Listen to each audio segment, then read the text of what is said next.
नमस्कार। गायत्री ज्योतिष केंद्र में आप सभी लोगों का स्वागत है।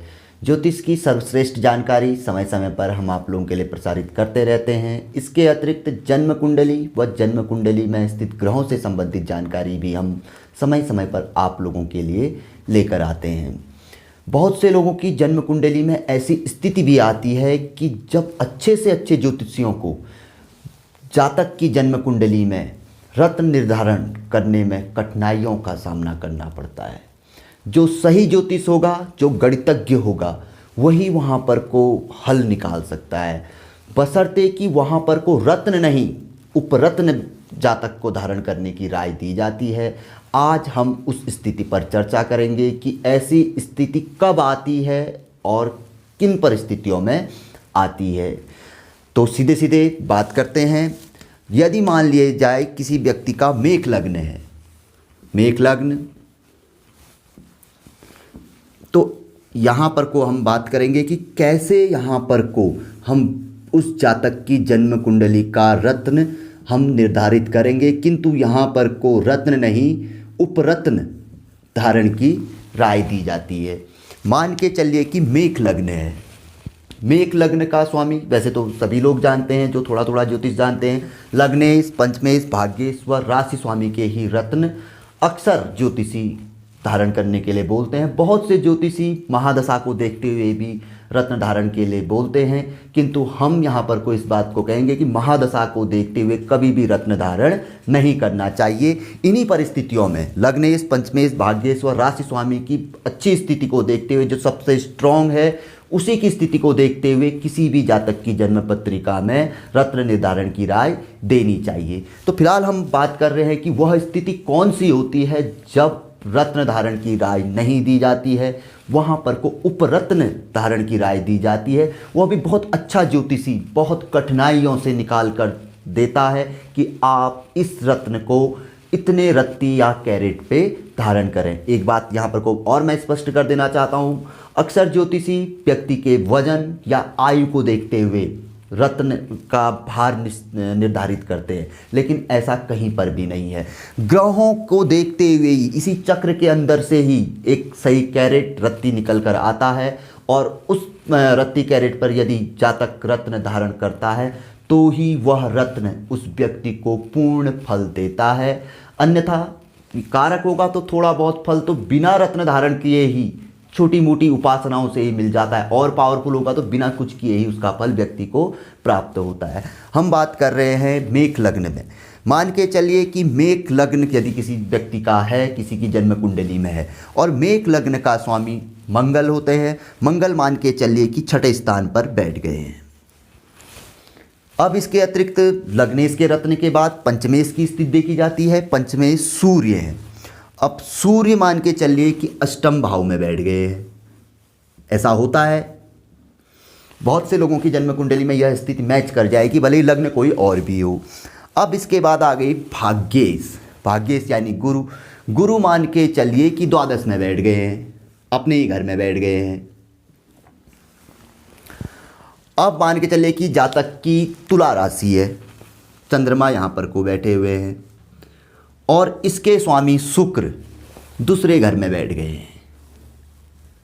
अब यहाँ पर को अक्सर ज्योतिषी जो रत्न धारण की राय देंगे तो अधिक से अधिक पुखराज रत्न धारण करने की राय दे सकते हैं, किंतु द्वादश में गुरु होने से कोई फायदा नहीं पुखराज का।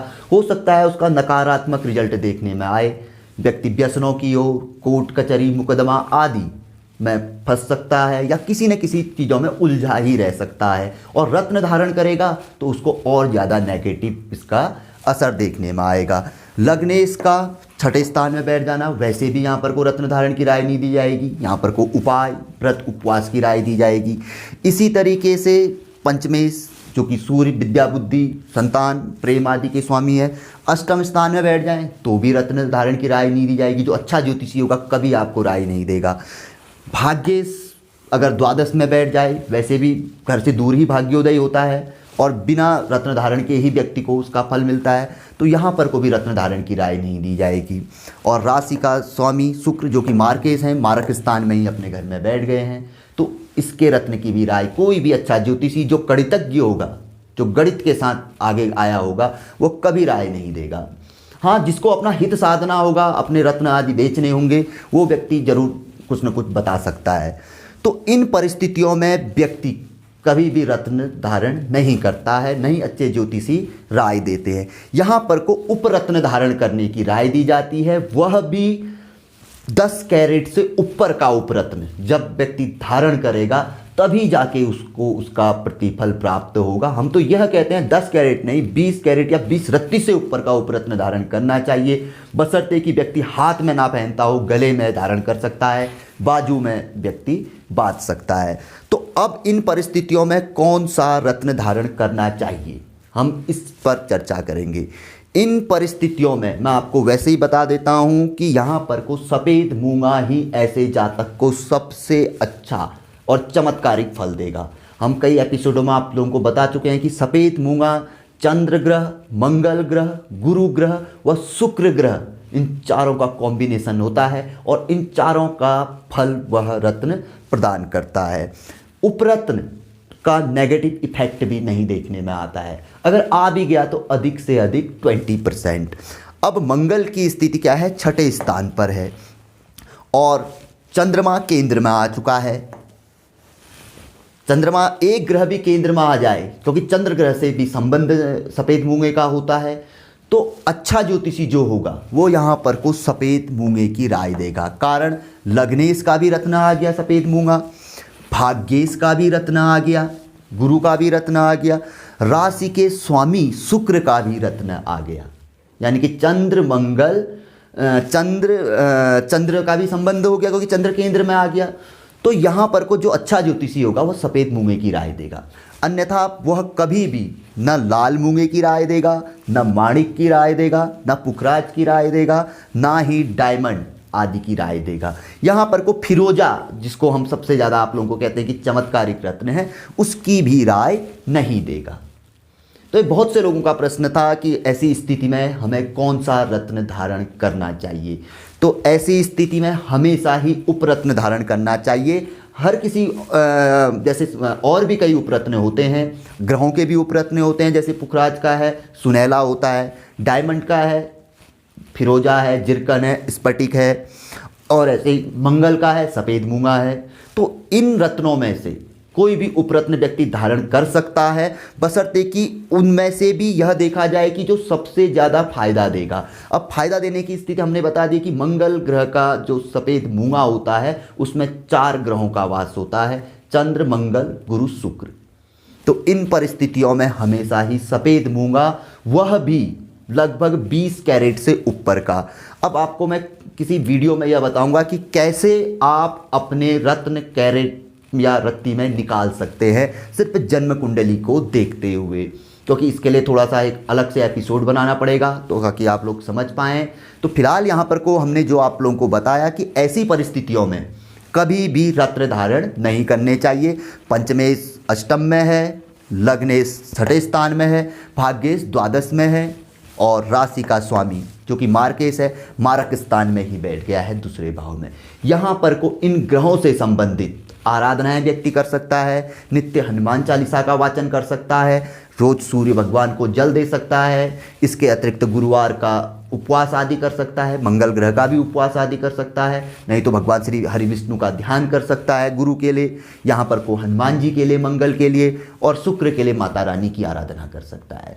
तो यहाँ पर को रत्न बिल्कुल भी व्यक्ति को फायदा नहीं देंगे, नकारात्मक असर उसको दे सकते हैं, नेगेटिव फल उसको दे सकते हैं, किंतु आराधनाएं व्यक्ति को बहुत अच्छा फल दे सकती है, जो रत्न व्यक्ति को नहीं दे सकते हैं। रत्न यहाँ पर को फलदायी नहीं होते हैं। एक बार आप चेक कर लीजिएगा, किसी भी व्यक्ति की ऐसी जन्म कुंडली में स्थिति आती है या लग्नेश कहीं पर भी बैठा हो, इन स्थानों में हमने जो बताया है आप पहन के देख सकते हैं, इस चीज़ को प्रैक्टिकल करके आप लोग देख सकते हैं, क्योंकि हमारा तो पिछले 22 सालों से हम ज्योतिष के फील्ड में हैं, लगातार हम लोगों को बताते हैं, तो हमने तो इस चीज़ का प्रतिफल देखा हुआ है।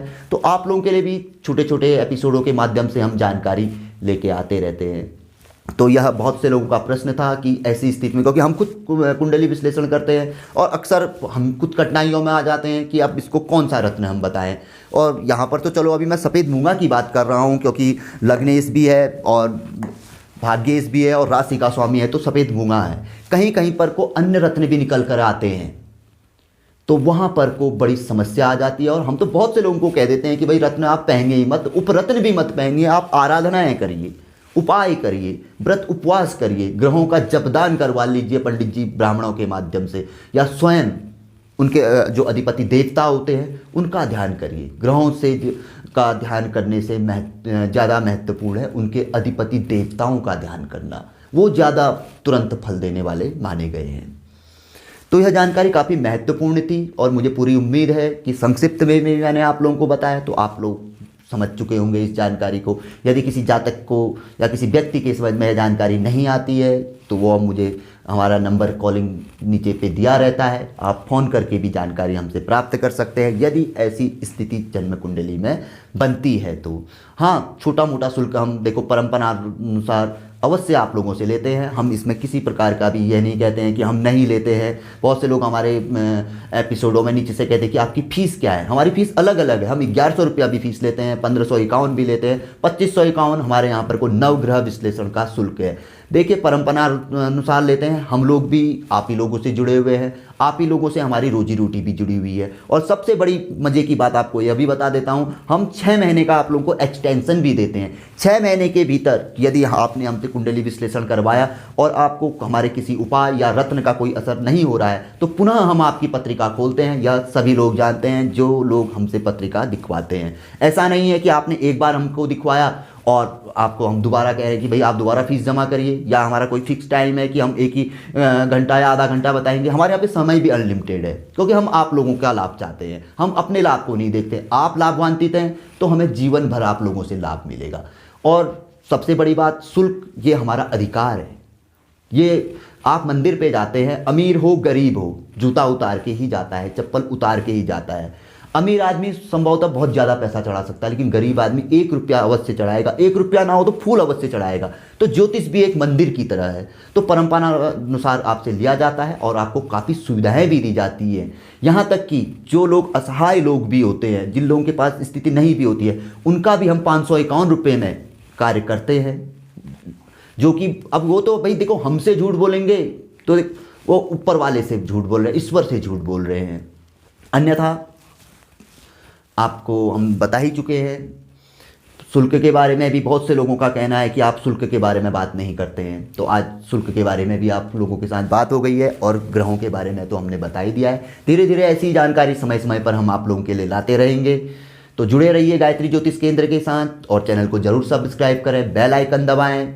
नित्य नई जानकारी, उपायों के साथ साथ कुंडली विश्लेषण और ग्रहों से संबंधित जानकारी भी आप लोगों को मिलती रहेगी। ज्योतिष की हर विधा की जानकारी हम आप लोगों के लिए लेके आते हैं। सिवाय रुद्राक्ष के बारे में हम आज तक एक भी एपिसोड नहीं बनाए हैं, बनाएंगे, लगातार ही बनाएंगे। उसमें हमारा कुछ अभी भी चल रहा है, थोड़ा सा हम उसमें अभी पढ़ाई और कर रहे हैं कि बहुत अच्छी जानकारी लाने का प्रयास करते हैं। हम ऐसा नहीं है कि किताबों से पढ़ा और आप लोगों के लिए लेके आए, हम प्रैक्टिकल के तौर पे जानकारी लेके आते हैं। इन चीज़ों का हमारे पास पिछले 22 सालों से प्रैक्टिकल है। रुद्राक्ष ना हमने आज तक कभी किसी को धारण कराया, कारण उसके पीछे की वो रुद्र के अक्ष माने गए हैं, शिव के आंसू माने गए हैं। रुद्राक्ष धारण के पीछे की कई चीज़ें रहती हैं। मीट, मांस, मदिरा, तामसी चीज़ों का सेवन बिल्कुल नहीं करना चाहिए। रुद्राक्ष धारण के लिए 2-3 चीज़ें बता देता हूँ। महिलाओं को रुद्राक्ष की मनाही है और भी कई चीज़ें हैं। तो इन सब चीज़ों का जब परीक्षण पूर्ण हो जाएगा तो आप लोगों के लिए रुद्राक्ष से संबंधित भी जानकारी आप लोगों के लिए अवश्य आएगी। सिर्फ रुद्राक्ष की जानकारी गायत्री ज्योतिष केंद्र के किसी भी एपिसोड में आपको नहीं मिलेगी,